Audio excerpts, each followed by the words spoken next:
महाराष्ट्र में देवेंद्र फडणवीस आज सीएम पद की शपथ लेंगे। 4 दिसंबर बुधवार को उन्हें विधायक दल का नेता चुना गया। सीएम के तौर पर ये उनकी तीसरी पारी है। सूत्रों के मुताबिक आरएसएस ने पहले ही सीएम फेस फाइनल कर दिया था। आरएसएस और बीजेपी ने फॉर्मूला तय किया था कि अगर महायुति की सरकार बनी तो मुख्यमंत्री बीजेपी का ही होगा। किसी वजह से अगर सरकार नहीं बन सकी तो देवेंद्र फडणवीस को बीजेपी का राष्ट्रीय अध्यक्ष बनाया जाएगा। बीजेपी के एक नेता ने बताया कि बहुमत मिलने के बाद एकनाथ शिंदे दिल्ली पहुंचे तो अमित शाह ने उनसे सीएम पद के बारे में कोई चर्चा नहीं की। लेकिन सवाल भी ये है कि जब सब कुछ तय था तो इसकी देरी क्यों हुई। आरएसएस के एक सोर्स बताते हैं कि फडणवीस शुरुआत से प्रधानमंत्री मोदी की पहली पसंद रहे। 30 जून 2022 को एकनाथ शिंदे सीएम बनाए गए। तब पीएम मोदी के कहने पर फडणवीस ने डिप्टी सीएम का पद मंजूर किया था। पीएम मोदी ने तभी वादा किया था कि अगली बार सत्ता में आने पर फडणवीस को सम्मानजनक पोजीशन दी जाएगी। फडणवीस ने तब सीएम की कुर्सी छोड़कर पीएम मोदी और आरएसएस प्रमुख मोहन भागवत के दिल में बड़ी जगह बनाई और इसका नतीजा है कि वे दोनों के करीब हैं। बीजेपी से जुड़े सोर्स बताते हैं कि 23 नवंबर को आए रिजल्ट में महायुति को बहुमत मिलते ही प्रधानमंत्री मोदी ने देवेंद्र फडणवीस को फोन किया था। उन्हें अगला मुख्यमंत्री बनने की बधाई तक दे दी थी।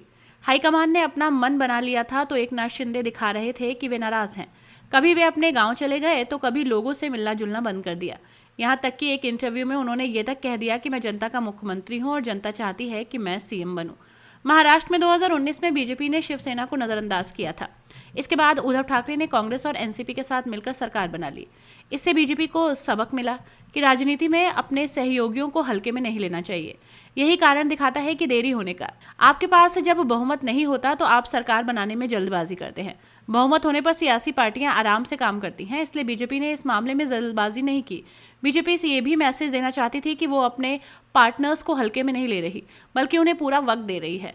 साथ ही बीजेपी इसमें कुछ नहीं कर पाई क्योंकि फडणवीस को आरएसएस का सपोर्ट था और एक तो वे नागपुर से आते हैं जहां आरएसएस का मुख्यालय है, दूसरा उन्होंने अपने सार्वजनिक जीवन की शुरुआत आरएसएस से की। लोकसभा चुनाव के वक्त आरएसएस ज्यादा एक्टिव नहीं था, लेकिन विधानसभा चुनाव के वक्त संघ ने काफी मेहनत की। माना जाता है कि इस वजह से बीजेपी को प्रचंड जीत मिली।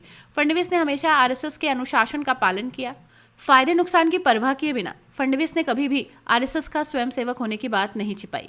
वे खुलकर आरएसएस के कार्यक्रमों में शामिल होते रहे।